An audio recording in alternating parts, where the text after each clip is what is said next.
فدیۃ طعام مسکین، مسکین کو فدیہ دیں، مسکین لوگوں کو۔ اس کا مقصد یہی تھا کہ مسکین لوگوں کو جب فدیہ دیا جائے گا، مسکین لوگوں کو جب زکوٰۃ دی جائے گی، ان کو صدقہ فطرانہ ادا کیا جائے گا، تو اس کا مقصد یہ کہ وہ بھی 2 گھڑی ہمارے ساتھ خوشیوں میں شامل ہو جائے، وہ بھی 2 گھڑی ہمارے ساتھ اٹھ بیٹھ لیں، 2 گھڑی کے لیے ان کے چہرے پر مسکراہٹ آ جائے، 2 گھڑی وہ بھی اس خوشی کے موقع میں شامل ہو جائیں، 1 دن یا 2 دن کے لیے ان کے گھر کا چولہا جل جائے، ان کے بچوں کو کھانے کو کچھ مل جائے۔ آج دیکھ لیں اس دور کے اندر لوگ ترس رہے ہیں، آٹے کو،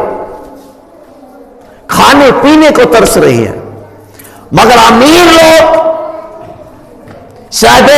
حیثیت لوگ اس طرح پلٹ کر نہیں دیکھتے۔ کل میں ایک ویڈیو دیکھ رہا تھا، وہ آٹا جو مفت آٹا دیا جا رہا ہے ویسے جیسے بور ہوتا ہے، کالے بلیک رنگ کا، کالا رنگ ہے اس کا۔ حال یہ ہو چکا، اور یہ کس وجہ سے ہوا؟ اس کا سبب کیا تھا؟ جب ہم لوگوں نے اس کتاب سے منہ دائیں بائیں کر لیا، جب ہم نے جو رب کائنات کی طرف سے نصیحت آئی اس کو پڑھنا چھوڑ دیا، اس پر عمل کرنا چھوڑ دیا، جب عمل کرنا چھوڑا تو پھر یہ معاملات بنے۔ دیکھیں قوم بھوک پیاس سے مر رہی،